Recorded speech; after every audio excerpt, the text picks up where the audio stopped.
নমস্কার, আপনারা শুনছেন গুলমোহর। আজ আপনারা শুনবেন নিশি। এটি আমাদের প্রথম মৌলিক গল্প।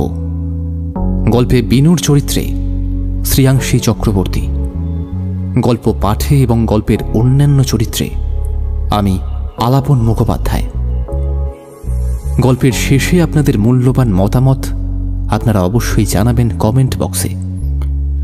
শুরু হচ্ছে আজকের গল্প নিশি।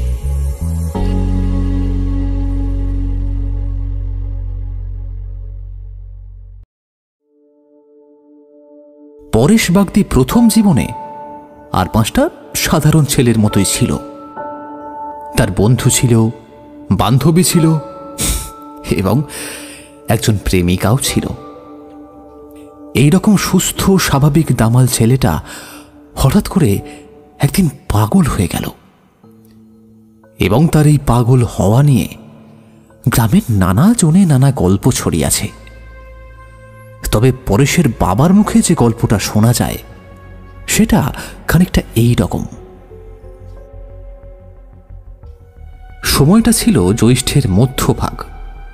কাঠফাটা গরমে টেকা দেয়, তার উপর তাদের একটাই ঘর। একদিন পরেশের খুব নিশি ভরে ঘুম ভেঙে যায়। সে ঘুম থেকে উঠে দেখে দরজার সামনের মেঝেতে শুয়ে তার বাবা নাক ডাকছে। সে খানিক আড়ামোড়া ভেঙে তার বাবাকে বলে,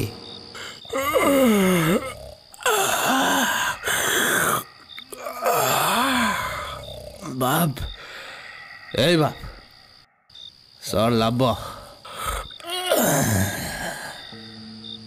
প্রতিদিন সকালে ঘুম থেকে উঠে সে নদীর ধারে যায়। তারপর নিম গাছ থেকে একটা ছোট ডাল ভেঙে সেটা দিয়ে দাঁতন করে।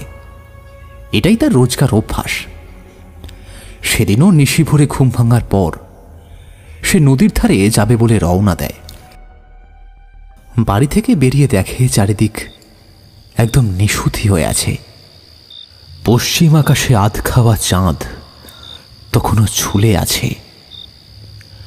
তার নীল ম্লান আলো তখনও চরাচরে বিদ্যমান। ভোরের আলো ফুটতে এখনো ঘণ্টাখানেক। নিশিভোরের নির্জন চরাচর আরও বেশি নির্জন, আরও বেশি অপার্থিব বলে মনে হচ্ছে তার।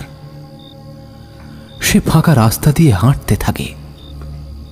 হাঁটতে হাঁটতে সে হঠাৎ খেয়াল করে তার জামাটাকে ধরে পিছন দিকে কেউ টানছে। সে ফিরে দেখে চুপচাপ দাঁড়িয়ে আছে তাদের গ্রামের রতন সাবুয়ের মেয়ে বিনু। বিনু হঠাৎই অদ্ভুত একটা ধরা গলায় তাকে বলে, পরেশ কাকা। বিনু, এত সকালে ওইদিকে যেও না। কেন রে? ওদিকে কি আছে? আজ দেখলাম মরা শ্মশানে 3টে আগুন জ্বলছে। মরা শ্মশান? তা তুই তো ভোরে ওদিকে কি করতে গিয়েছিলি শুনি? আমি রোজ সকালে একা একা হাঁটতে বেরোই। হাঁটতে বেরোস এই তো ভোরে? তোর মা কিছু বলে না? আমি তো মায়ের পাশেই থাকি, মা কি করে জানবে? কি যাতা বলছিস বিনু? তুই কি ঘুমের করে হাঁটছিস নাকি? যা বাড়ি যা, মা খোঁজ করবে। আমি বাড়ি চলে যাচ্ছি পরেশ কাকা, কিন্তু তুমি ওইদিকে যেও না, যেও না ওইদিকে।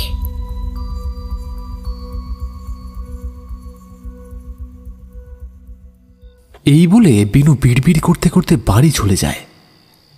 আর পরেশ নদীর ধারে এসে পৌঁছয়। খানিক পরে তার নজর পড়ে নদীর ওপারের পরিত্যক্ত শ্মশানটায়, যেখানে মাস গেলে একটা মৃতদেহ আসে কিনা সন্দেহ। সেইখানে আজ 3টে চিতা জ্বলছে। প্রথমে খানিকটা বিস্মিত হয় সে।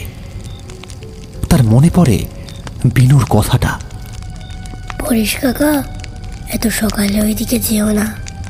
আজ দেখলাম মরা শ্মশানে 3টে আগুন জ্বলছে। তার মানে সে এই চিতার কথাই বলছিল। তারপরে সে ব্যাপারটাকে স্বাভাবিক ভেবে নিয়ে নিম গাছে উঠে একটা ছোট ডাল ভেঙে দাঁতন করতে থাকে। করতে করতে তার দৃষ্টি আবার যায় সেই 3টে চিতার দিকে। রাতের চোরাচরে সেই ধিক ধিক করে জ্বলতে থাকা চিতার আগুন যেন ধীরে ধীরে তাকে সম্মোহিত করে ফেলে। এই জ্যৈষ্ঠের মধ্যভাগে হঠাৎ করেই চারপাশটা কেমন ঠান্ডা হয়ে আসে তার। সে ভাবে হয়তো তার জ্বর হয়েছে, সেই জন্যই শীত করছে। সেই চিতার আগুনের দিকে অপলক দৃষ্টিতে তাকিয়ে থাকে সে। খানিকক্ষণ পরে হঠাৎই তার মনে হয় মাঝখানের চিতার কাঠগুলো নড়ছে। খুব মৃদু সেই আন্দোলন, তবুও নড়ছে। তার মনের ভুল নাকি? না, হয়তো স্পষ্ট দেখছে সে। তারপর সে হঠাৎ অনুভব করে তার পিছনে কে যেন এসে দাঁড়িয়েছে। তার ঘরঘরে শীতল নিঃশ্বাস তার ঘাড়ের উপর পড়ছে। সে দুরন্ত, সাহসী এবং দামাল হলেও তার কপালে তখন বিন্দু বিন্দু ঘাম দেখা দিয়েছে। সে ঘাড় ঘুরিয়ে পেছনে ফিরে দেখল একটা মাঝবয়সী লোক, এক মুখ উস্কো খুস্কো দাড়ি, মাথা ভর্তি কালো চুল। সেই কালো চুল তার বুক অব্দি এসে পড়েছে। পরনে একটা খাটো আতময়লা ধুতি, চোখগুলো কোটরাগত, মুখটা যেন একটু হাঁ করে আছে। খানিকক্ষণ পরে লোকটা খ্যাস খ্যাসে ধরা গলায় তাকে বলল, এত ভোরবেলা তো গ্রামের কোনো ছেলেকে দাঁতন করতে দেখিনি।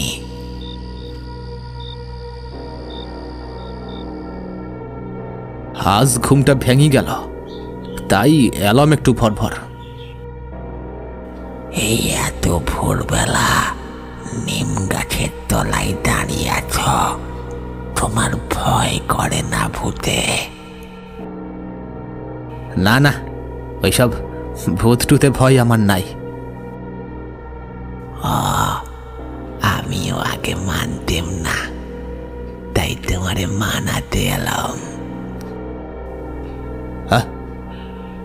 কি বলছো আমি ঠিক বুঝতে পারছি না। তুমি কে? আর এই তো ভুরে তুমি এখানে কি করছো? আগে আমার নাম বিলু বাড়ুই, চৌধুরীদের জমিদার বাড়ির আম বাগানের মালি ছিলাম।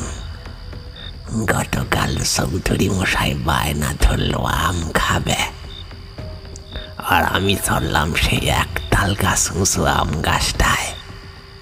সব আম পাড়ার পর আমি যখন এক পা করে নিচে নামছি, হঠাৎ পা পিছলে এই ব্রহ্মদালুর দিক করে মাটিতে পড়লাম। মাথাটা থেঁতলে গেল, বড় বেদনা লেগেছিল গো, বড় বেদনা লেগেছিল। গাছ থেকে পড়ে গেছ? তা গাছ থেকে পড়ে গেছো তো তুমি এখানে কি করছো? ডাক্তারখানা যাও। কি বললে? ডাক্তারখানা? হ্যাঁ,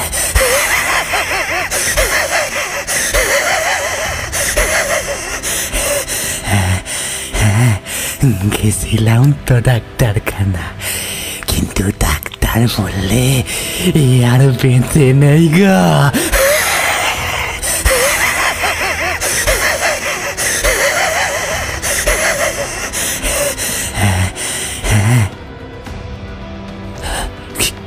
কি দাদা বলছো তুমি? তুমি কে? তোমার বাড়ি কোথা? তোমাকে তো এইদিকে আগে কখনো দেখিনি। হ্যাঁ, কোন দিকে তোমার বাড়ি?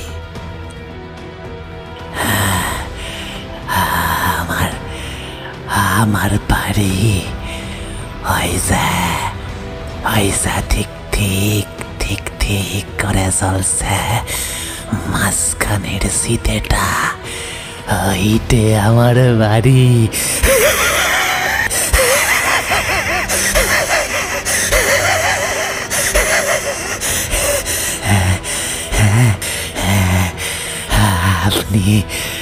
আপনি বাড়ি যান, আমিও আমার বাড়িতে গিয়ে শীতেইতে উঠি।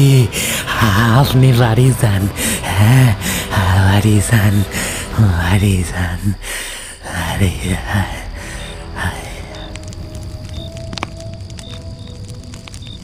এই বলে সেই আগন্তুক ধীরে ধীরে এগিয়ে যায় এবং পরেশ পেছন থেকে চেঁচাতে থাকে, এই কোথা যাও তুমি?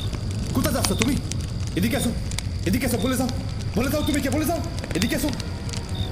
সেই লোকটি তারপর ধীরে ধীরে গিয়ে মাঝখানের চিতার মধ্যে প্রবেশ করে। চিতার আগুন জ্বলতে থাকে ঠিক ঠিক করে। পরেশ প্রচণ্ড আর্তনাদ করে জ্ঞান হারিয়ে ফেলে।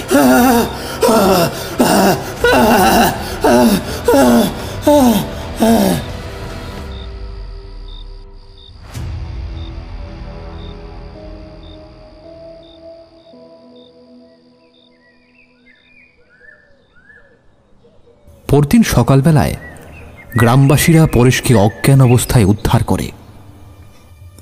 তারপর থেকে পরেশ আর কোনোদিন স্বাভাবিক হয়নি, কিন্তু সে নিজেকে পাগল বলে মনে করে না। কেউ তাকে পাগল বললে সে চিৎকার করে বলে, এই খবরদার, খবরদার, আমারে পাগল বলবি নি, আমারে পাগল বলবি নি। আমার আমার নাম, আমার নাম নাম সেদিন সেদিন নদীর ধারে আমি রাত্রিবেলা যাচ্ছিলাম। হঠাৎ হঠাৎ একটা মেয়ে আমাকে বলল, ওদিকে যেও নি, ওদিকে ভূত আছে, ভূত। আমি ওর কথা শুনলাম না, আমি আমি চলে গেলাম গিয়ে দেখি শ্মশানের চিতেটা থরথর করে কাঁপছে, থরথর করে কাঁপছে, থরথর করে কাঁপছে। আমার আমার ভয় লাগছিল। ও মা, তারপর দেখি ওই শ্মশানের চিতে থেকে একটা লোক উঠে আসছে, আমার সঙ্গে কথা বললে। আবার গিয়ে ওই ওই আগুনের ভেতরে ঢুকে গেল, আগুনের ভেতরে সেই চিতা, সেই আগুন। তারপর দেখে আমার মাথায় ঘুরতে থাকে সেই চিতা, সেই আগুন। আমি আমার নামটা কিছুতেই মনে করতে পারি না। আমার নামটা কি? আমার নামটা আমার কিছুতেই মনে পড়ছে না।